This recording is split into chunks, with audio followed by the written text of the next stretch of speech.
What is going on, everybody? Welcome back to Red Seat Radio. My name is Corbin, and the Red Sox season, for those of you who might not know, is officially over. There are no more Red Sox games this year, and I think we can all agree that as a team, this season had its difficulties, to say the least, right? On field, off field, basically everywhere you could imagine there being issues, there were issues this year. But what I wanted to do today is take a look at everything individually, right? Take a look at each individual player that ended up finishing the year with the Boston Red Sox and going over how I thought they played this year. So that's what we're going to do today. We are going to grade every single member on this Red Sox team that finished the year with this club. And then I want you guys to let me know in the comments down below what you think. Obviously, this is just my opinion. This is not fact, so it's okay to differ from my opinion. And if you do, let me know in the comments down below. But before we get into anything, do me a favor, make sure you guys have hit that subscribe button if you haven't already. If you're new here, we talk Red Sox content almost every single day. Also, make sure you guys have hit the like button on this video as well.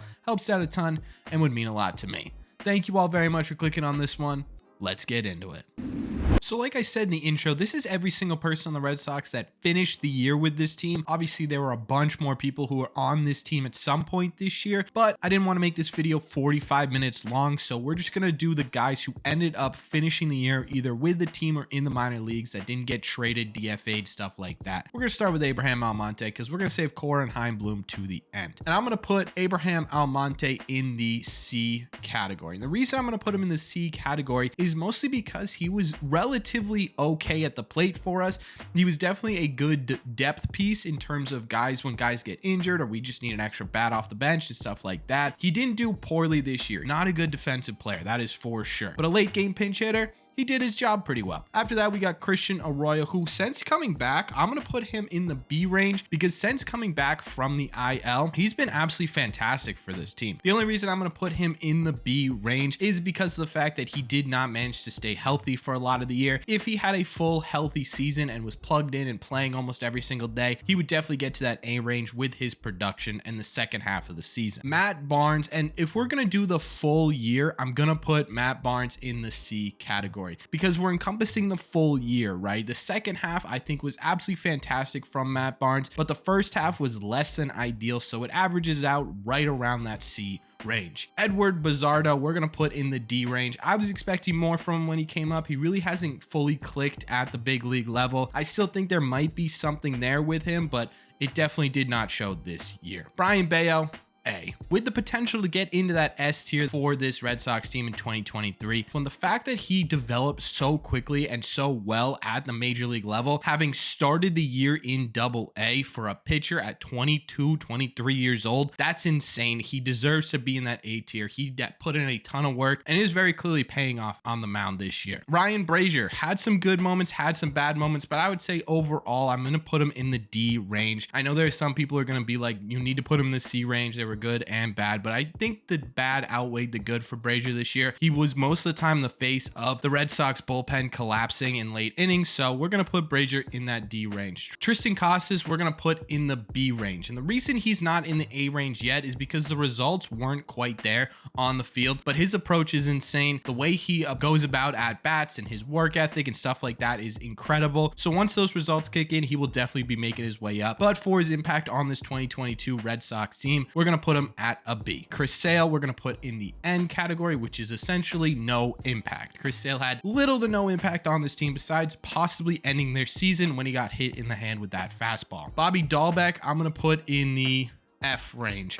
I don't think anything Bobby did this year. He heated up a little bit at the end, but if we're talking cumulative the entire 2022 season, Bobby Dahlbeck really had a tough year. And I think there still is a little bit of potential there with Bob, but yeah, this year just wasn't his year. Tyler Danish is another guy I'm going to put in the D range. I just don't think any of his stuff is super special. He has outings where it looks pretty good, but for the most part, he gets tagged up a couple or two every time he's out there. So Tyler Danish, we're going to put you in the D range. Rafael Devers. Now, this is an interesting one because for the first half, he was by far and away in the S tier category, but that second half, he really fell off. And I think that puts him in the A category. If this was broken up by A plus, A minus, regular A, stuff like that, he would definitely be in that A plus range. But because of the fact that he had that really tough August, I can't put him in that S tier category. Jarren Duran is another guy. I'm actually going to put Duran in the D category. And the reason I'm going to put him above Bobby Bobby Dahlbeck is because he did have flashes of greatness, right? Bob the entire year just didn't look like himself, but Duran had that period, which was what, late May, early July, stuff like that, where he was doing really, really well. That fact is in here, so I'm going to put him in the D range. I still don't think he'll be a huge impact player for the Red Sox going forward,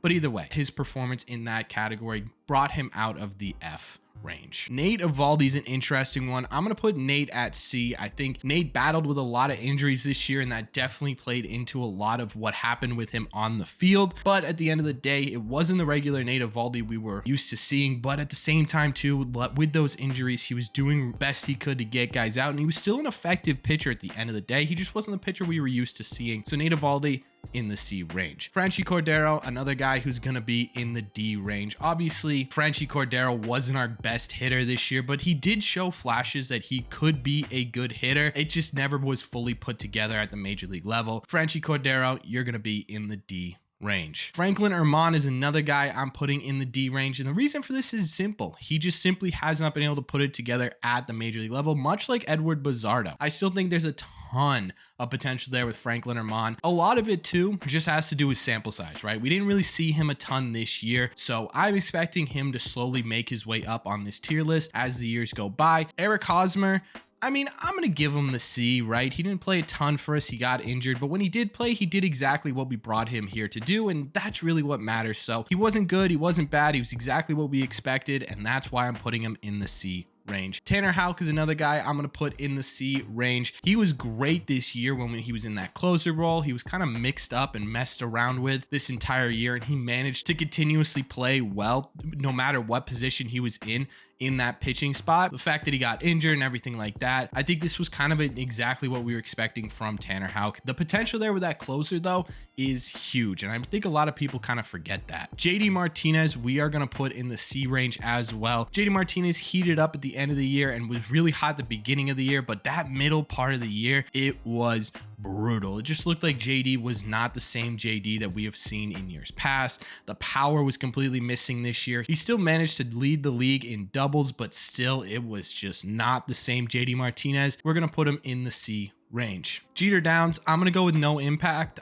He played up here for a while. He finished the year with the team. I don't think he'll be with the team come 2023. So I'm going to put him in the non-impact category. Caleb Ort, I'm going to put in the D range as well. Again, another guy who you could see the stuff is there from. I feel like a lot of these bullpen guys are going to be in the D range just because of the fact that there simply wasn't any good, really, truly great relievers in this Red Sox bullpen this year. We're going to put Caleb Ort in that D range. I think his skills just sort of fit that. Zach Kelly is one of those guys though that we're going to put in the C range for now. He did have a couple of rough outings, but his stuff looks electric, and I'm excited to see what he can do in the next couple of years. I think that his spot on the 2023 roster in terms of the bullpen will be 100% secure. His changeup is filthy. Kike Hernandez is another guy we're going to put in the C category. And the reason for that is because at the beginning of the year, he was super slow. Then he got hurt in the middle of the year. And towards the end of the year, he really stepped up his game. And he ended up with the season kind of good, bad, and right in the middle doing nothing. So that puts him right in that C category. An elite center fielder, never really got it fully together on offense. So we're going to put him right in the middle. Cutter Crawford's an interesting one. I think I'm going to put Cutter Crawford in the C category as well. And the reason for that is because of the fact that he had some fantastic starts this year. I mean, he shut down the Yankees, the Astros. He was shut down basically everybody at one point this year. Then he kind of fell off. He had some rough moments in the bullpen, some really good moments in the bullpen.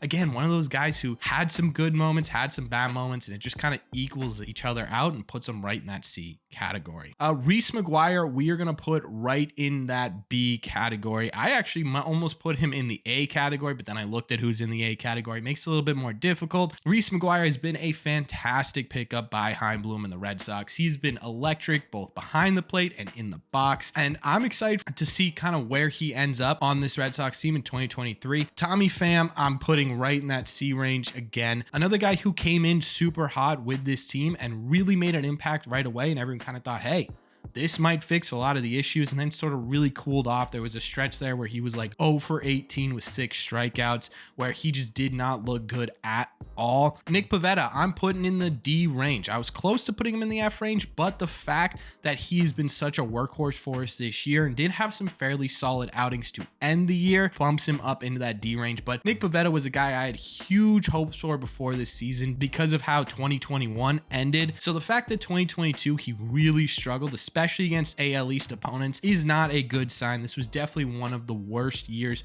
we've seen from Nick Pivetta in a Red Sox uniform. Rob Refsnyder, definitely in that B range. He's been versatile on defense. He's been versatile on offense. He can hit you home runs. He can put down a bunt. He can rip you a single and stuff like that. He's been a perfect addition as a utility bench guy, and I really hope that Rob Refsnyder ends up on the Red Sox in 2023 because I love his versatility. I love his clutch ability, and I love just having him on the bench to use in late innings. Rich Hill, I'm actually going to give Rich Hill a C. Again, another guy who's had great moments, had bad moments, and just sort of meets in the middle. But at the same time, too, you got exactly what you paid for in Rich Hill. He 8 innings. He got you through 5. He was able to have some good games here and there. ERA stayed below, I believe, 5 to end the year out. So yeah, Rich Hill, exactly what we expected. He's going to get a C. John Schreiber, we're going to put in the A category. Again, this is for the entire year. It's not just the second half. And while he did have a little bit of a rockier second half, that first half was so electric that if you combine the two, he's still an elite pitcher. Definitely, he was in the S tier in my middle of the year rating, so we're gonna bump him down 1 rating here. John Schreiber, he's gonna get into that A category. Connor Siebold, yeah, he's an F. I really liked Connor Siebold when he came up. I liked his stuff in AAA, but it's just one of those pitchers where it doesn't seem like his movement and his pitches really translate to the major leagues, and he was just getting walloped every time he was on that mound. Connor Siebold, I'm sorry, dude, you get an F. Trevor Story, we're going to give him a C. His defense was insane this year. Gold glove caliber. He just simply could not stay on the field. Not to mention his bat, the first half compared to the second half were night and day. He was making way more contact in the second half. He was getting on base. He was stealing bases. He was the Trevor Story that we wanted to see from the beginning. So he really ramped himself up as we went through this year, but he just simply couldn't stay on the field long enough, and that's why he's in the C category. Matt Strom, another guy that's in the C category. I think the whole team's in the C category right now, which makes sense. It's the middle. Matt Strom, great in the first half again, fell off pretty decently in the second half, actually, until that very last game where he was able to actually shut people down. So for that reason, C. Alex Verdugo, I'm going to put in the B category. He really lit on fire in the second half of this season. He almost finished the year with a 300 average, and he had some great hits, some clutch hits. He was a Yankee killer. He broke Clay Holmes. So yeah, Verdugo doing a lot for this team. I'm expecting Alex Verdugo to have a big year next year because of the change in rules. There's no more shift, if any of you guys did not know that anymore, and I think that's going to benefit Verdugo greatly. But in 2022,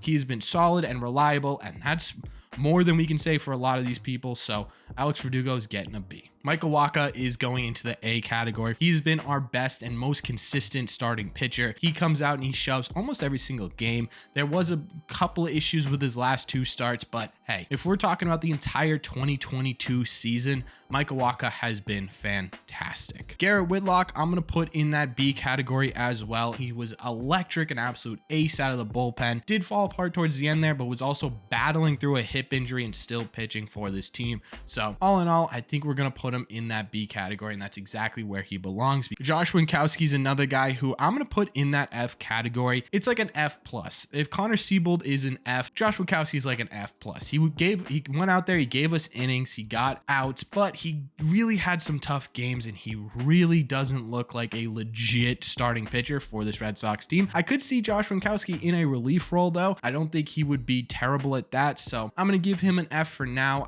Let me know what you guys think down below. Connor Wong, that's a guy I'm going to give a C. He was an elite defensive catcher when he came up, and he did have some good moments at the plate, but all in all, to be honest with you, his bat fell off pretty hard towards the end of the year, and that seems like it could be a slight issue going forward. I don't know how comfortable I am with the McGuire and Wong tandem behind the plate. I don't know how much longer Connor Wong will be here. Either way, his performance in 2022, I would say, is pretty average. And finally, Xander Bogaerts, who's going to go into that A tier. He had some good moments. He really kind of fell off a little bit with the entire team in August, but picked himself back up, almost won a batting title at one point. He was 5th in MVP voting at one point. He really had a great season in terms of a contract year. He really improved his defense, and this is a guy who I loved watching this year for the Boston Red Sox. So for 2022, Xander Bogaerts gets an A. So that's it for the players. Let's talk about two more people. We're going to talk about the manager of this Red Sox team, Alex Cora. And I'm going to give Alex Cora a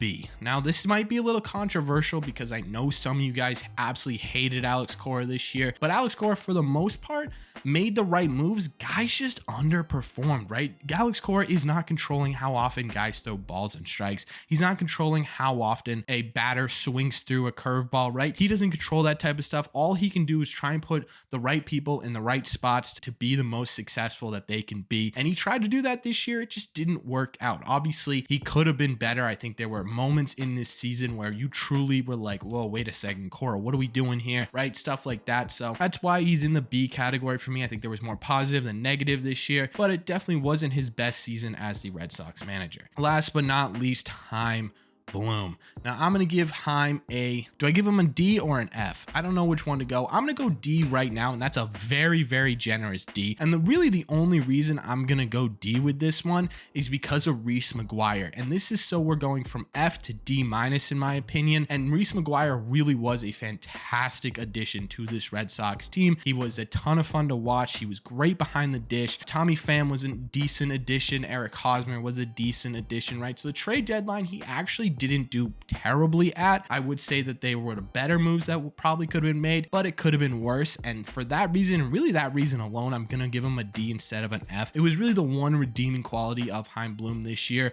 was that he did well at the deadline. If he didn't get those trades done, it'd be a clear F, right? You didn't put together a good enough bullpen, relied on too many spotty starting pitchers, and you never signed Xander, or you didn't extend Devers. You didn't lock up the core group that you've been preaching you wanted to do since you got here. Chaim Bloom gets a D minus, and that's it. That's all of them, and I'm sure you guys disagree with most of them. So let me know in the comment section down below, which one of these did you like? Which one of these did you not like? Was there somewhere on here who you thought was an absolute travesty that they got the grade that they did and they deserved a different one? Let me know all your thoughts down below.